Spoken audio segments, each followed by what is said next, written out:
Fala galera, aqui é o Will do Concurseiro 01 e nos próximos momentos você vai ver uma aula muito importante de português para o concurso de Engenheiro da Força Aérea, o EAOEAR. A gente tirou essa aula do nosso preparatório. E se você quer que mais aulas assim sejam disponibilizadas de graça no YouTube, é muito importante que você clique aqui no botão de curtir esse vídeo e se inscreva no nosso canal para ativar o sininho e ser notificado de mais vídeos como esse. E ó, dá uma olhada também aqui embaixo no primeiro link da descrição que eu vou deixar o material para você baixar provas antigas, o edital e um cronograma de estudos que vão te ajudar muito nos estudos. Então aguarda a vinheta que a aula já está começando.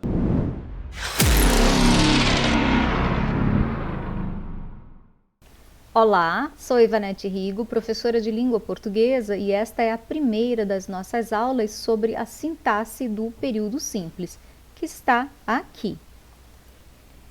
Sintaxe é o conjunto das relações de combinação, como ordenação, dependência e concordância que se estabelecem entre as palavras e entre as orações que constituem um enunciado. Alguns assuntos, como concordância, regência e pontuação, por exemplo, dependem do domínio de conceitos básicos de análise sintática. Nós vamos começar fazendo a distinção entre frase, oração e período, e ainda nesta aula faremos a identificação dos termos essenciais da oração e vamos nos ater ao estudo dos tipos de sujeito. Então, frase, oração, período.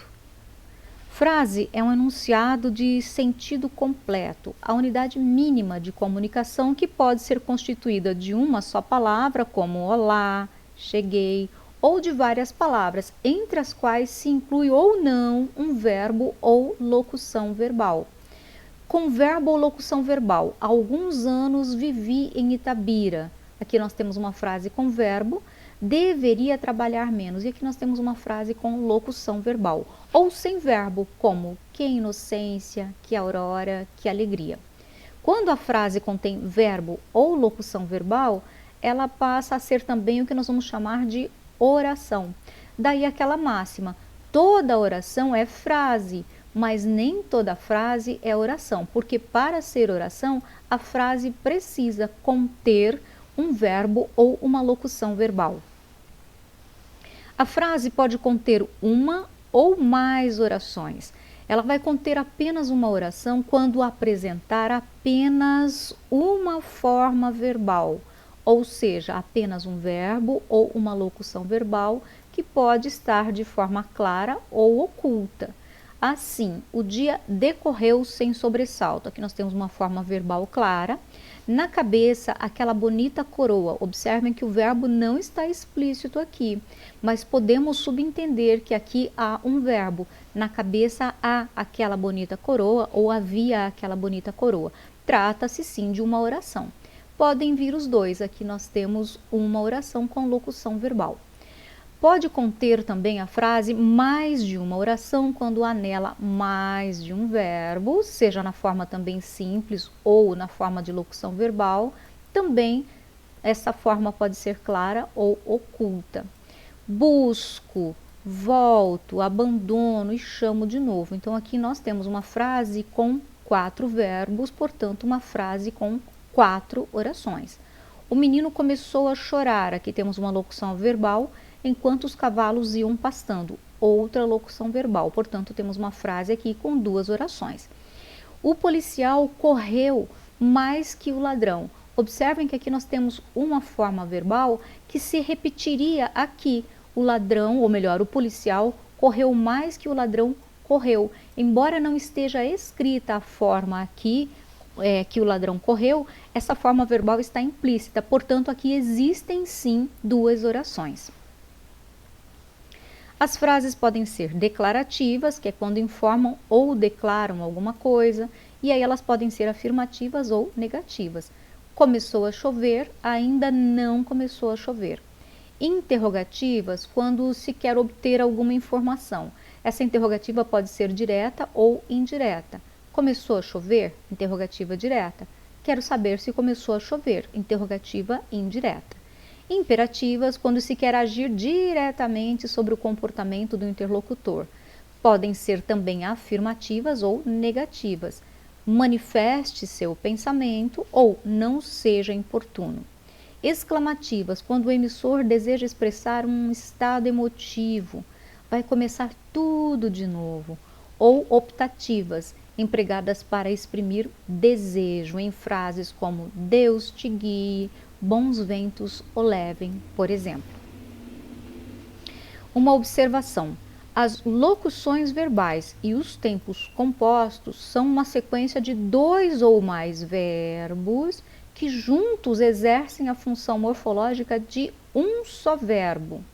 Elas são formadas por um ou mais verbos auxiliares e um verbo principal que pode estar, esse verbo principal pode estar no infinitivo, no gerúndio ou no particípio.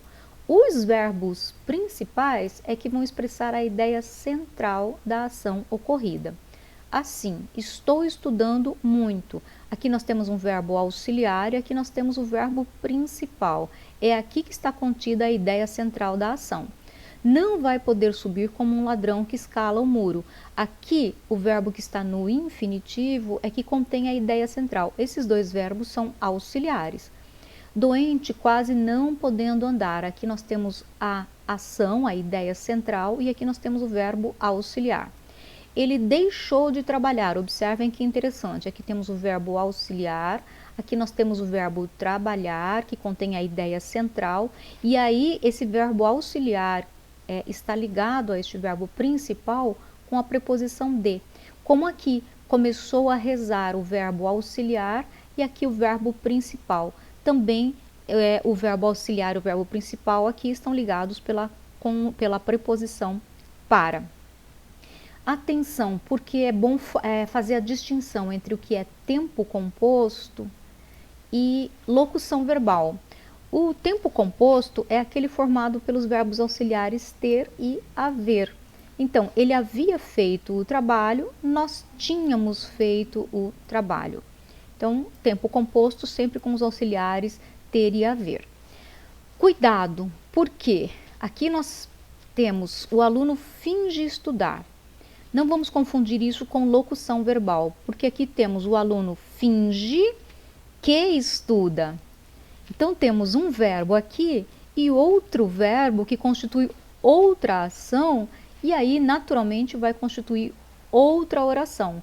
Então, o aluno finge o quê?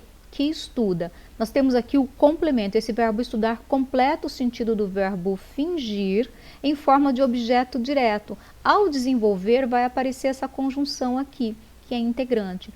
Esta oração é uma oração subordinada, substantiva, objetiva, direta, porque completa o sentido do verbo finge. Nós vamos estudar de forma bem aprofundada esse assunto mais adiante. Penso estar com a razão. Aqui novamente nós temos penso e aqui nós temos o verbo estar. Significa penso que estou com a razão. Então é possível desenvolver este verbo aqui que está no infinitivo e aí nós vamos perceber que se trata sim de 2 orações. Penso, verbo transitivo direto, que estou com a razão, oração subordinada substantiva objetiva direta, no caso reduzida de infinitivo, como aqui. Deixei-o entrar. Deixei quem? Ele. Ele quem? Entrar. Ele o que, né? Entrar. Então, deixei que ele entrasse. Nós vamos observar que nós temos 2 ações aqui. A primeira, constituída aí pelo verbo deixar, e aí este verbo precisará ser complementado, que ele entrasse. Então, nós temos uma oração subordinada substantiva objetiva direta aqui, que completa o sentido do verbo deixar, e ela está reduzida de infinitivo. Oração e período. Período é a frase organizada em oração ou orações, por isso ele pode ser simples, quando tiver apenas uma oração, como cai o crepúsculo, começou a tocar violão. E essa oração pode ser constituída por verbo ou locução verbal. Ou composto, quando formado de 2 ou mais orações. O senhor tirou o cigarro, bateu na tampa da cigarreira, levou-o ao canto dos lábios. Então, aqui nós temos 3 ações, 3 verbos, 3 orações. O período se inicia sempre com letra maiúscula e termina sempre por uma pausa bem definida que nós vamos marcar na escrita com ponto final, ponto de exclamação, ponto de interrogação, reticências e raramente com 2 pontos. Observem que ponto e vírgula é um sinal que não aparece aqui, porque ponto e vírgula não encerra período. Então, ele chegou, um período encerrado com ponto final. Quanta emoção sinto agora, um período encerrado com ponto de exclamação. Tudo era tão vago e tudo estava triste. Um período encerrado com reticências, inclusive um período composto, porque ele tem aqui 2 verbos. Um caso aqui raro, o delegado perguntou. Aí nós temos o encerramento deste período por 2 pontos, porque temos aqui um verbo de Candy e aqui nós temos a pergunta, né, direta, ou seja, o discurso direto. Então aqui encerramos um período com 2 pontos e aqui qual é a verdadeira causa do motim? É um outro período que nós vamos encerrar com ponto de interrogação. A oração e seus termos essenciais. Sujeito e predicado são os termos essenciais da oração. O sujeito é o ser sobre o qual se faz uma declaração e é o elemento que estabelece a concordância com o verbo. O predicado é tudo que se declara sobre o sujeito. E aí é em torno desses 2 elementos, sujeito e predicado, que as orações são estruturadas. Por exemplo, os alunos chegaram atrasados novamente. Aqui nós temos o sujeito e a partir daqui nós temos a declaração a respeito do sujeito. Chegaram atrasados novamente. Portanto, temos aí a divisão nos 2 termos essenciais. Sujeito, os alunos, predicado, chegaram atrasados novamente.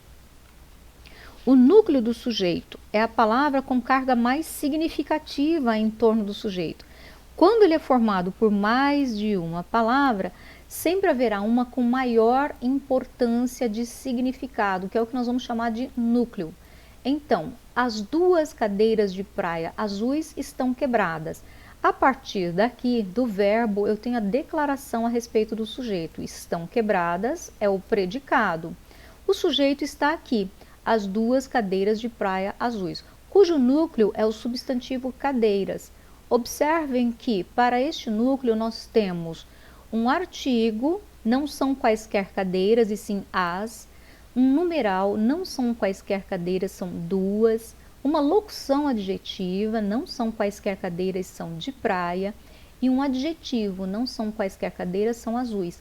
Esses termos em torno do núcleo do sujeito, que modificam o sujeito, nós vamos ver mais adiante, são os adjuntos adnominais.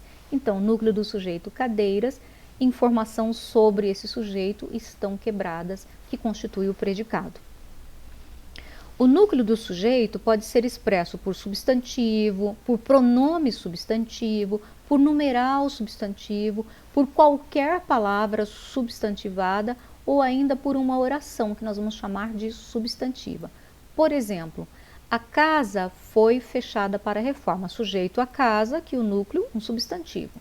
Os 3 chegaram cedo. Sujeito os 3, aqui o núcleo, um numeral substantivo. Um oi foi expresso rapidamente. Aqui nós temos aquele caso de derivação imprópria, em que uma interjeição se transforma em substantivo. É o núcleo do sujeito.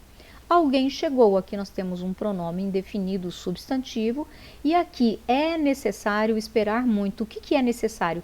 Esperar. Observem que nós temos uma oração aqui que funciona como sujeito do predicado é necessário. Que se espere muito é necessário. O sujeito pode ser determinado, e aí nós vamos chamar de simples, composto ou oculto.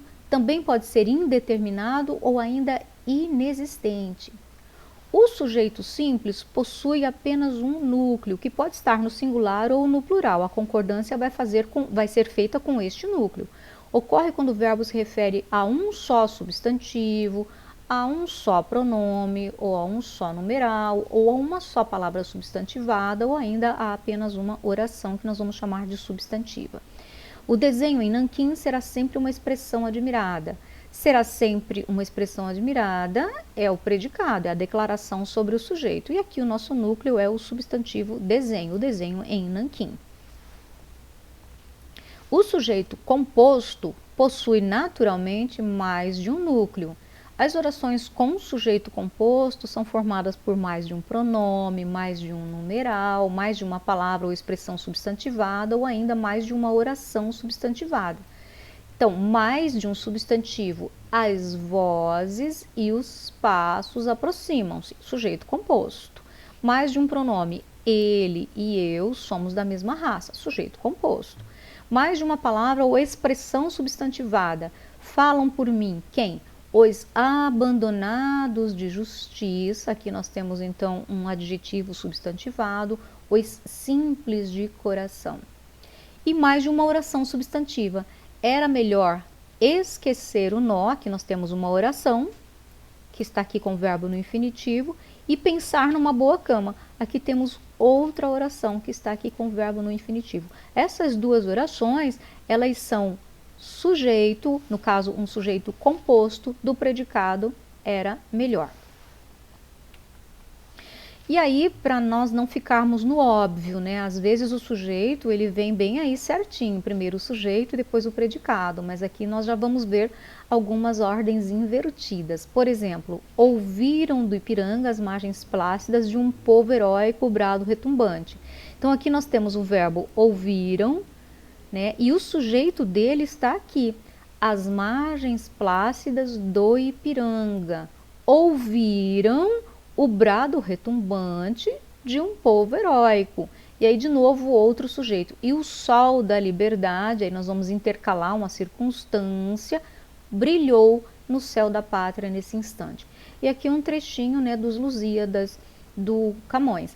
As armas e os barões assinalados, daí nós vamos intercalar circunstâncias para depois colocarmos aqui a declaração sobre o sujeito. Passaram ainda além da Taprobana. E em perigos e guerras esforçados, mais do que prometia a força humana. Observem que nós temos primeiro o predicado aqui, pelo verbo prometia, e depois o sujeito. É o caso de um sujeito posposto ao verbo. O sujeito oculto é aquele que não está materialmente expresso na oração, mas ele pode ser identificado. E aí a identificação se faz pela desinência verbal, como ficamos um bocado sem falar. Aqui o sujeito só pode ser a primeira pessoa do plural, nós, por isso é um sujeito oculto.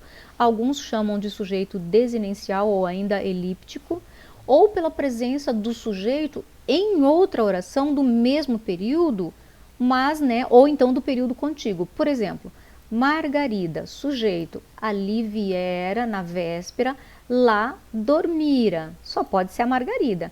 E agora retornava, só pode ser a Margarida. E agora retornava a casa.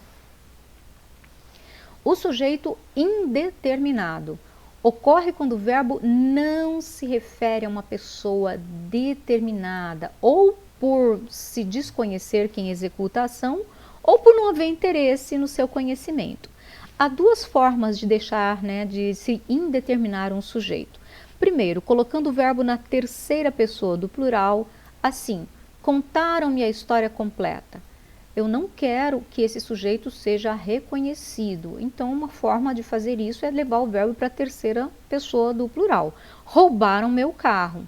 Embora aqui nós tenhamos o pronome que conjuga o verbo, que é eles, ele não está explícito. Se aqui estivesse escrito eles roubaram meu carro, nós teríamos um sujeito simples. Mas aqui nós não temos esse sujeito escrito, esse pronome não está escrito aí. O verbo está na terceira pessoa do plural e este sujeito é indeterminado. E também podemos indeterminar o sujeito com o verbo na terceira pessoa do singular, e aí nós vamos precisar de um verbo intransitivo ou transitivo indireto, com o pronome se, que nós vamos chamar de índice de indeterminação do sujeito. Assim, ainda se vivia no mundo de incertezas. Observe que a ausência dessa partícula aqui deixaria a oração assim, ainda vivia no mundo de certezas. E aí nós teríamos um mero sujeito oculto. Mas como eu não quero um sujeito oculto, eu quero um sujeito indeterminado, eu venho aqui e coloco esse se, que nós vamos chamar de índice de indeterminação do sujeito. Precisa-se do carvalho, não se precisa do caniço. Novamente, observem que se nós retirarmos a partícula C daqui e daqui, nós vamos ter uma oração aqui e outra oração aqui com sujeito oculto.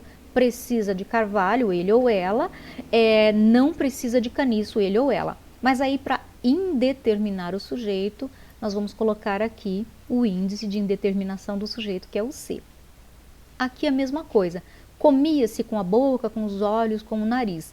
Então, nós temos a retirada desse C aqui, que deixaria a oração assim, comia com a boca, com os olhos, com o nariz. Seria um sujeito oculto, né, de terceira pessoa aí do singular. Mas, para deixar indeterminado, nós vamos, aqui com este verbo intransitivo, nós vamos colocar um índice de indeterminação do sujeito e pronto, nós temos aí um sujeito indeterminado. Esses dois processos de indeterminação podem ocorrer num mesmo período. Nós podemos ter aqui, ó, na casa pisavam sem sapatos, um sujeito indeterminado, e falava-se baixo, novamente um sujeito indeterminado. E podemos também ter o sujeito indeterminado com o verbo no infinitivo impessoal, quando ele não está conjugado naturalmente. Era penoso estudar todo aquele conteúdo, não sei quem, é triste assistir a estas cenas tão trágicas, também não sei. Está aí o sujeito indeterminado pelo verbo que está no infinitivo impessoal. Aí nós vamos, né, estudar de forma mais específica a partícula C. As construções em que ocorre a partícula C podem apresentar algumas dificuldades quanto à classificação do sujeito. Então, assim, aprovou-se o novo candidato. Aqui nós temos o seguinte: o novo candidato foi aprovado, assim como aprovaram-se os novos candidatos. Os novos candidatos foram aprovados. Nós temos sujeito simples aqui e sujeito simples aqui também. Por quê? Porque o C, nesse caso, é uma partícula apassivadora. O verbo está na voz passiva que nós vamos chamar de sintética, ou seja, de forma reduzida, e ele vai concordar com o sujeito. Observem a transformação. O novo candidato foi aprovado, e aí nós temos um agente da voz passiva oculto aqui. Os novos candidatos foram aprovados. Por isso, quando nós levarmos para a voz passiva sintética, ou seja, a voz passiva reduzida, nós vamos concordar, nós vamos fazer a concordância do verbo com o sujeito. E aí esse C vai ser uma partícula apassivadora, porque coloca a oração em voz passiva sintética. Observem, precisa-se de professor. Aqui nós temos um sujeito indeterminado, precisa-se de professores. Observem que nós não vamos fazer concordância deste termo, porque ele é um objeto indireto do verbo precisar. Eu não tenho como transformar isso aqui em sujeito passivo. Precisa-se de professores. Também não posso dizer de professor é precisado, né? E nem de professores são precisados.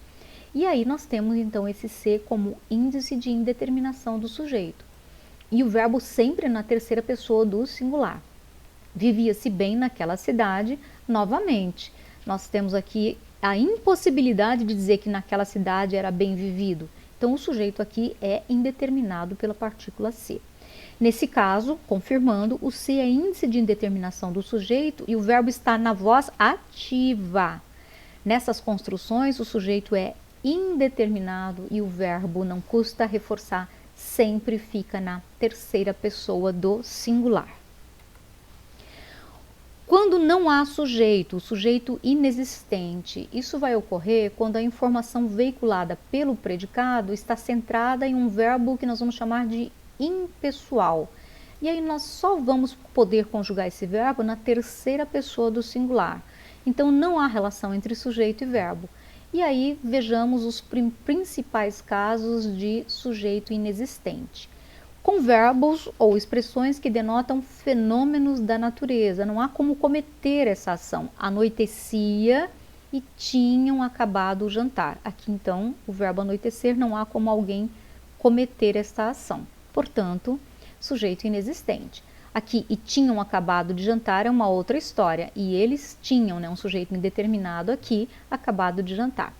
Era março e ainda fazia frio. Aqui nós temos o verbo fazer, indicando tempo, portanto, impessoal, portanto, sujeito inexistente. Com o verbo haver, na acepção de existir. Então, se o verbo haver puder ser trocado por existir, é porque o verbo haver é impessoal e aí ele tem que ficar na terceira pessoa do singular.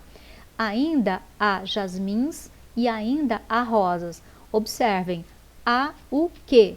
Jasmins, objeto direto do verbo haver. E ainda há rosas, objeto direto do verbo haver. Vamos supor que nós trocássemos aqui pelo verbo existir. Então, como o verbo existir não é impessoal, eu diria, ainda existem jasmins, e aí o sujeito seria jasmins, e ainda existem rosas, e aí o sujeito seria rosas. Mas, como o verbo haver, no sentido de existir, este verbo haver é impessoal, ficará sempre na terceira pessoa do singular. Houve, havia, haverá, mas sempre no singular e, então, não haverá sujeito para ele. Com os verbos haver, fazer e ir, quando indicam tempo decorrido, morava no Rio havia muitos anos, não há sujeito para essa oração aqui, né? A menos que aqui, né, no verbo morava, lógico, né, alguém morava aí, um sujeito oculto, mas aqui para o verbo haver não há sujeito. Faz hoje 8 dias que cheguei. O verbo fazer aqui indica tempo, portanto, né, tempo decorrido, portanto, não haverá sujeito para ele. De jeito nenhum dizer aqui fazem 8 dias, né? Absolutamente. O verbo fazer indicando o tempo é impessoal e deve ficar na terceira pessoa do singular. E aqui vai para uns 15 anos, aí nós temos o verbo ir, também com o sentido de tempo decorrido. Portanto, vai ficar na terceira pessoa do singular. Vai para uns 15 anos que escrevi uma crônica. Aqui o verbo escrever tem naturalmente o sujeito oculto eu. Com o verbo ser, na indicação de tempo em geral, o verbo ser também vai ser impessoal. Era inverno no Alto Sertão. Não há sujeito para ele, porque ele está aqui indicando o tempo. São 2 horas. Aqui também temos o verbo ser indicando o tempo e não há sujeito para ele. A particularidade do verbo ser é que ele concorda com o total de horas, ou seja, ele concorda com o seu predicativo. E aí, justamente sobre o verbo ser, nós vamos fazer algumas observações. Ele concorda em número e pessoa com o predicativo. Então, são 2 horas, devem ser 2 horas. Observem que nós temos o verbo ser aqui como principal e o seu auxiliar foi flexionado. Por quê? Porque para concordar com o total de horas. É 1h59, deve ser 1h59 e é 12h30. Portanto, o verbo ser indicando tempo é impessoal, mas tem a propriedade de combinar com o seu predicativo, ou seja, eu posso flexioná-lo. Também ocorre a impessoalidade nas locuções verbais, é bom ficar atento, que deve haver, o verbo principal é o verbo haver, e o verbo haver, no sentido de existir, é impessoal. Então, o seu auxiliar vai assumir a impessoalidade dele. Não é devem haver, e sim deve haver pedaços de mim por todos os cantos. O verbo fazer indicando tempo aqui. O auxiliar dele vai assumir essa impessoalidade. Portanto, deve fazer 8 horas e não devem fazer 8 horas. Aqui nós temos os auxiliares assumindo essa impessoalidade. Do verbo principal haver e do verbo fazer aqui, no caso, o verbo haver no sentido de existir e o verbo fazer indicando tempo. Atenção, há de haver pessoas honestas. Aqui nós temos o verbo haver, que é o principal, e a gente sabe que o verbo haver é um verbo que não tem sujeito no sentido de existir.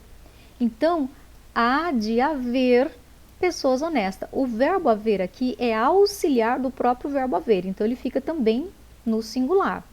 Mas observem, aqui eu troquei o verbo haver por existir, e existir não é impessoal, então hão de existir pessoas honestas. Eu usei o verbo haver aqui como auxiliar do verbo existir, e aí eu vou flexionar o verbo auxiliar. Na linguagem coloquial do Brasil, é corrente o emprego do verbo ter como impessoal, à semelhança do verbo haver. Inclusive, alguns dos maiores escritores modernos já levaram essa construção para a língua literária, como o Manuel Bandeira, em Passárgada tem tudo. Ou ainda o Drummond, no meio do caminho tinha uma pedra no meio do caminho tinha uma pedra. O que ocorre aqui? O verbo ter está de maneira incorreta. Nós deveríamos usar aqui, ou o poeta deveria ter usado aqui, em Passárgada há tudo, ou então existe tudo. E aqui, o Drummond, no meio do caminho, havia uma pedra ou havia uma pedra no meio do caminho. E aí é bem comum nós termos dúvidas se esse verbo aqui, ter, ele fica no singular ou no plural. Por exemplo, tinham pessoas ou tinha pessoas. É claro que vai haver dúvida. Esse verbo aí, ter, está absolutamente incorreto. Há pessoas, né, ou existem pessoas. Por isso, há dúvida, às vezes, em relação a saber se o verbo ter está no singular ou plural, porque ele está inadequado. O padrão culto da língua portuguesa não autoriza essa construção, ou seja, nós não podemos usar aí o verbo ter no sentido de haver ou no sentido de existir em construções como essas sobre as quais falamos. E uma outra observação, em sentido figurado, os verbos que exprimem fenômenos da natureza podem ser empregados com o sujeito, claro. Dormiu mal, ele dormiu mal, mas ele amanheceu alegre. Então aí nós temos o sentido figurado do verbo amanhecer, em que nós podemos naturalmente conjugar conforme o pronome, ou conforme o sujeito. Eles dormiram mal, eles amanheceram alegres, por exemplo. Choviam os ditos ao passo que ela seguia pelas mesas. Os ditos choviam. Aqui nós temos o verbo chover, mas não com o seu sentido literal, e sim com o seu sentido figurado. Essa é a primeira das nossas aulas sobre a sintaxe do período simples, e aí eu espero vocês para a continuação deste assunto. Até! E aí, curtiu? Então não se esquece de se inscrever no nosso canal para ser notificado de mais vídeos como esse. E se ficou alguma dúvida, comenta aqui embaixo que a gente vai ter o maior prazer de responder. É isso aí então, valeu e até mais!